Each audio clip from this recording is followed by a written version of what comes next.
Welcome back from the break. You're still watching This Week, and I'm Somna Sambo. Next is the naughty issue of state police and the remarks by Peter Obi, presidential candidate of the Nigeria Democratic Congress, calling for the implementation of state police to be postponed until after the 2027 general election.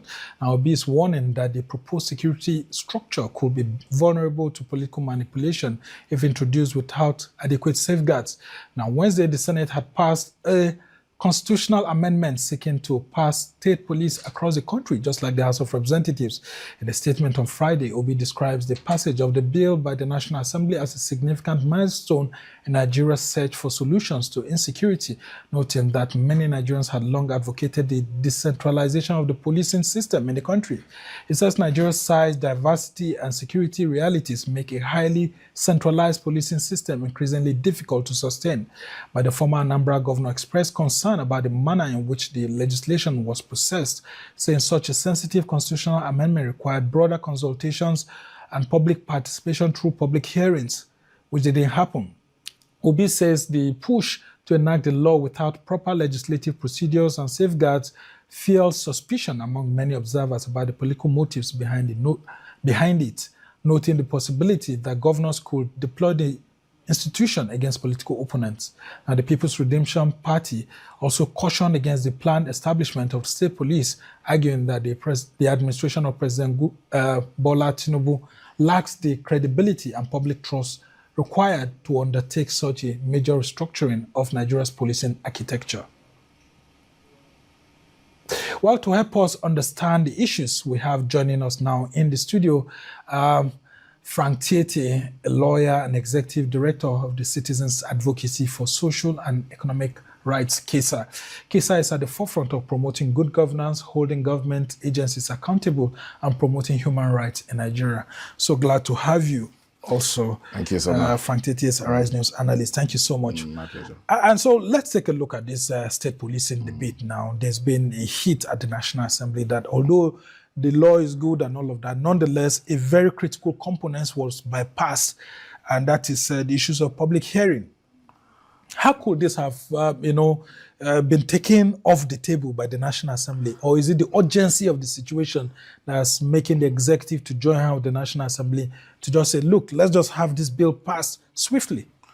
There is no legal provision for the mandatoriness of public hearing before a constitution is amended. A public hearing could be at the discretion of the National Assembly, that is the Senate or the House of Representatives, with respect to certain bills it wants to enact into law. But with express provision as to the amendment of the Nigerian Constitution, there is no compulsory demand for public hearing. Even though public hearing is not too late, even after the harmonization of the bill between the Senate and the House of Representatives. But it's legally speaking, it's not compulsory. I think that we should be on the side of commending the swift response by the National Assembly on the matter of state police that has been on the table for a long time. All through the years of President Muhammadu Buhari, as a privileged commentator on this platform, we kept on reminding the All Progressive Congress government of Buhari that it had made a campaign promise to establish state police. We were fortunate in the human rights community to have the Tony Ojukwu panel on police reforms that was set up by former President Muhammadu Buhari that first recommended the establishment of state police. We kept on reminding that government to take a step. The state government refused to first acknowledge to the white paper that was produced, and then it failed to implement the provisions of that particular white paper. This president, however much people like us criticize him, as governor of Lagos State, harped on the need for state police. He has become state president. I've taken it personally and on behalf of my organization to champion the campaign for state police by this president. And if the president has given the gusto to the National Assembly to have state police amended to the extent that we have made this progress, I think we should be talking about commendation, especially when we are faced with this existential crisis of insecurity. I think that's what we should be dealing with. The matter has been in the public domain for so long, to the extent that the naughty issues, as you refer to it, and the issues of significance regarding state police have been dealt with and are common knowledge to every person working in either policy formulation or legislation in general. So there are fears, but we still have a different layer of legislation coming after the bill has been enacted into law. And that is state governments and state House of Assembly will have opportunity to enact various laws for the establishment of state police.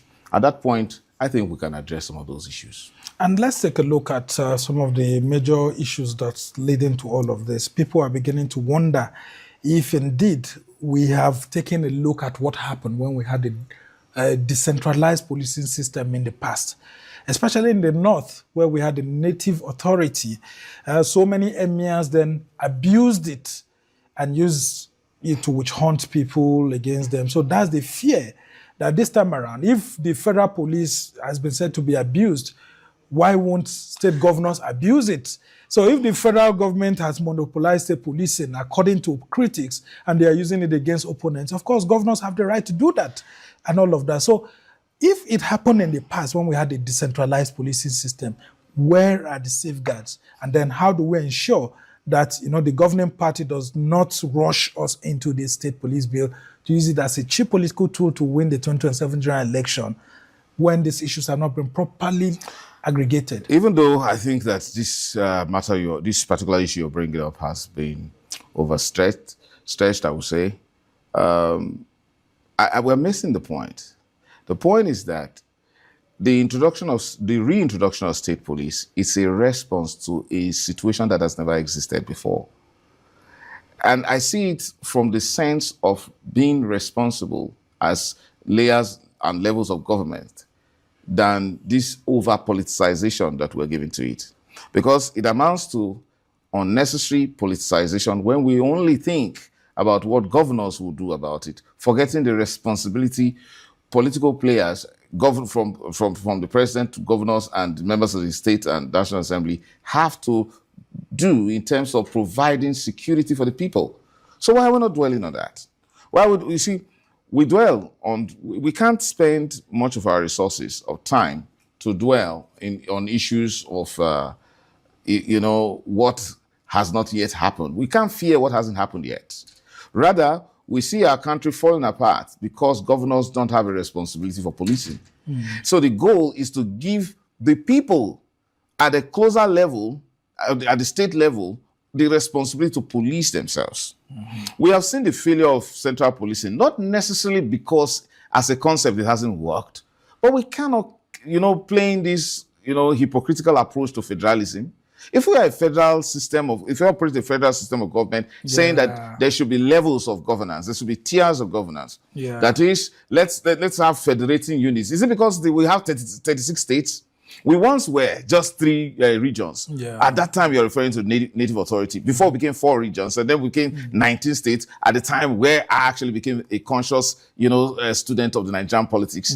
And we wish that governors took responsibility for policing. Yes, I've been schooled by my friends, personal friends of mine who lived through those times of native authority police in the 60s, and then I shared times with other senior policemen who actually told me how much central policing worked for Nigeria at that time.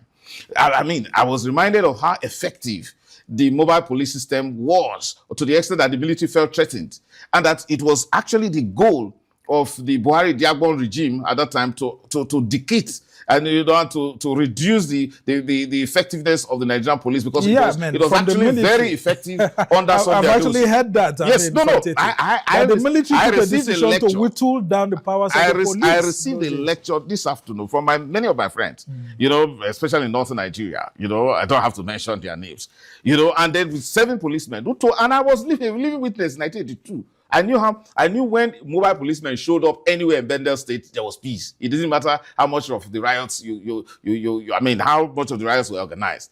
Yes, it's not as if central policing was failing, and it's not as if we are discarding central policing, but we now have a different specter of insecurity that is, threatening to destabilize and destroy this polity, which is unacceptable. And it is as a result of irresponsibility. We've warned against it all this while, that you cannot give political power to one man called governor by 2, 3, 5 million people, and then the man is helpless in organizing means to protect them. That is hypocrisy and failure of governance. And then you claim to operate federalism that you copied from the United States, whereas the United States has state police, has city police, has town, county police, township police. Why? So first, abuse is as a result of, it's a human problem. The central police was not meant to be abused. It has been abused even more by state governors and other lower, officials of government because of failure of accountability. So those of us in the human rights community worked assiduously, hard to promote the principles of state police. We haven't been consulted much in order to present, some of the safeguards that we have recommended. I have always touted, I have always mentioned and promoted the Tony Ojukwu report. And I hope the government, because it's been difficult now to get the copies of this bill. They've not been officially published. But I hope in sincerity that both houses of the National Assembly indeed incorporated some of those things we talked about. For example, why would you be afraid that state police would threaten the national unity of this country? How? How do you think you can police a state by excluding other Nigerians? No. Let me tell you, if you see, what this game changer that this state police principle will be is that, take for example, in northern Nigeria, because until youth service brought me to Nigeria, I didn't know it has so much potentials. Now in northern Nigeria, whereby my parents actually better married, you understand, lived until before I was born, it has the potential of attracting a lot more Nigerians, because as it did for my parents, who far away in Bender State, in Midwest and Nigeria, prefer to migrate from Midwest Nigeria to North Central and to the further part of the North, because they felt a sense of safety, greater sense of safety to do business, whether it is in tin mining or whatever, than they felt while they were living in Bender State. I mean, you have now led me to one of the major debates. And the debate here is that people are advocating for this bill to allow only indigents of a particular state to be recruited into state police. In the and Lagos, report, for example, yes, people are beginning to converse. In Lagos, only the Yorubas no. who are indigents of the state should be recruited. It cannot be. You see, how can the bill ensure that all of this not even though from the reports I've read, the copies of the versions of both of the House of Representatives and the Senate indeed contain provisions that address that. For example, there will be a certain national standard that must be adhered to in terms of percentages as to the recruitment structure. But you see, can someone from Delta State be recruited in Lagos? Why not? Can someone from Anambra be recruited in Kaduna to serve? Yes. Because some people are saying that it's only the locals. In the Tony Ojukwu report, there was a recommendation that is with a standard that any person who has lived in any part of Nigeria for a certain number of years is qualified to apply and be admitted into such a state police force. I mean, it is at the risk and to the detriment of any state to sound as if it is secessionist. It is for itself, like the way Lagos State attempted to do at the time. Lagos State was the bastion and was the finest example of integration in this country. And we had people, and I see that happening in Edo State now, with a fantastic example of how you see non-indigenous being appointed as commissioners. I mean, it shows you that it gives you, a fine sense of Nigerianness. Yes. And then Lagos State used to do that until we had some backward elements who are pushing this, ethnocentric politics, which is, barbaric. It doesn't help. You see, progressive states will be known at that time. And that is where the federal government will not intervene. If a state wants to be, want to be ethnically inclined and then play that kind of jingoism of its own, who told you it's yours? Where you collecting money from Nigeria? Is it the law that you can only recruit all Nigerians because that's where people are afraid. The principle of localization of state police is that those who understand the local circumstances are better able to police, and it is not about giving police to the people of that state. That will now be a recipe for the disaster and the destruction of Nigeria. Who is advocating that? Nobody's doing that. And it will be utter foolishness to do so. And then the bandits will have won because they will have turned what a civil war couldn't achieve. The bandits will have achieved it so easily by giving people their various states, let them go and govern. That is unacceptable and is untenable and unthinkable. Whatever it is, I will think that it will enhance accountability. It will enhance integration of this country. Now people will feel safe. How were my parents able to feel very safe? My grandmother was selling your gogoro, that is hot gin. She was importing it from the Delta to Jos to sell, and then she had the protection, despite the protection of whatever police. I have to ask you that because the things that we know in principle, the federal character principle applies to government jobs here and there. But if you go to appointments into the federal civil service, go into political appointments into the current federal government, you will see that the president who is in power uses his clout to actually bring more people from his own ethnic region into government. And that's the fear that governors will if they go against what will happen. Buhari took nepotism to steroidal levels, we thought that was unacceptable. Now President Tinubu has come and taken it to on an unprecedented and that's where the fear level. Is. Now the point is that how much have we been able to address nepotistic tendencies in federal appointments? We haven't been able to do that. But you see, this is not about sharing political, what I call the political gains or the spoils of war or spoils of politics. Or giving job to the boys. Rather, this is about the existence of your people. You have been elected governor and you have people coming all over from this place, killing your people, and you can't do anything about it. So it's about whether or not it's your persons you want to favor. So you think police job is about, sharing resources? Police job is to safeguard your people and to show that you are a responsible person to protect your people. All right. I mean, how do you sleep as a governor? I wonder how governors in Nigeria sleep when they cannot wake up the next day with the assurance that they can protect the people that voted them into power. TieTie, just as we try to wrap up, I'm still insisting on this issue because that's where we're going to have major problem with the implementation of this law. If you go to the state vigilante groups that are being set up by state governments, I don't think you will see anyone who is not an indigene of their state. In the Amotekons and all of that, vigilante groups being set up in different states in the north and in the south, hardly would you see someone who is not an indigene in the state being given, because they feel it's a means for political empowerment. Look, and that's where the fear lies. How can the National Assembly ensure that those provisions are tightened in such a way that state governors do not use this as room for political patronage? The National Police Council and the State Police Council or Commission, National Police Council, and they will have State Police Service Commissions and all of that. They can deal with that. I've referred to the fact that there are laws that are yet to be made, especially by the State House of Assembly when it's ultimately enacted. But let's get one thing very, very clear. The standards must go as far as to the composition of every form of a state police formation or force. Now, you raise the issue of character, to represent. Yeah. And I say to you that the standards, I can easily quickly wrap it here. So try to wrap See, up. You can't collect money from the Federation and not abide by the standards prescribed by the Federation in the way state police is operated. Perhaps funds from the states will be deprived if they go against that.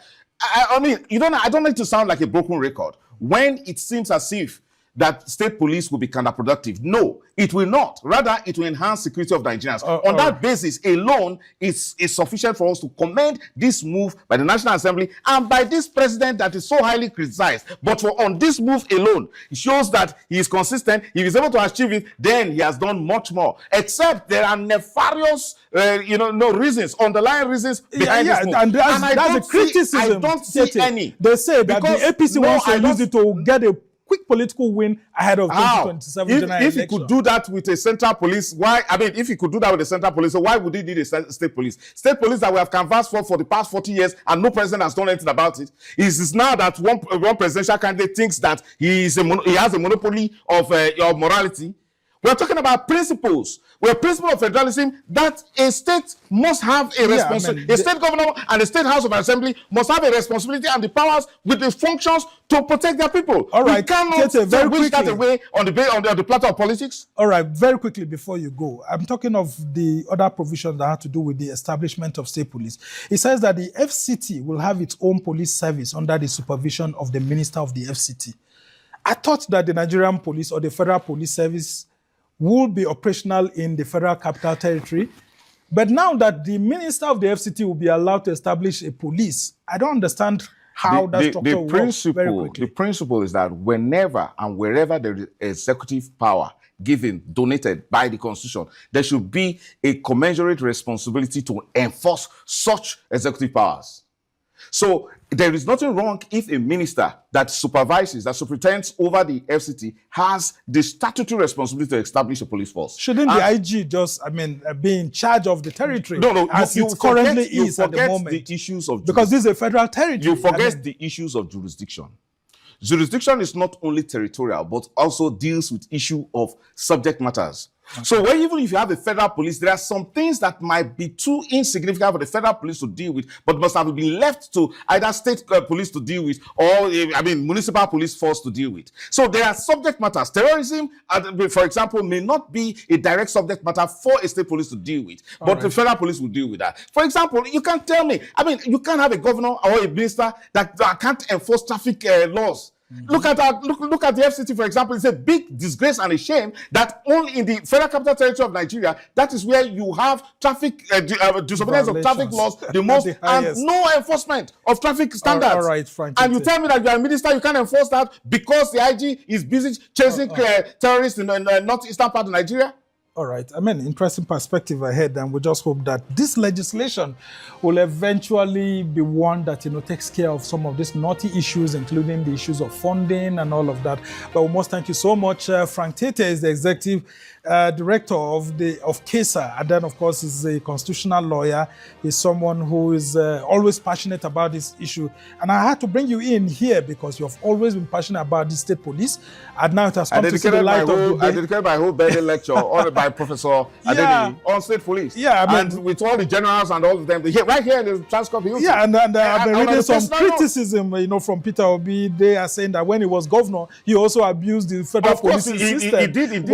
Yes, because all of those killings in South Okuzu and with bodies floating in certain rivers under Peter Obi as governor, did he do anything about that? Well, did anybody? Could he have prevented that if there was things? He's a national politician now. He's seeking the highest office. And look, it cannot say that because he is not better. That's what it points at. Under his control, police powers were abused when he was governor. So he cannot now say that it's only President Tinubu wants to abuse police. How?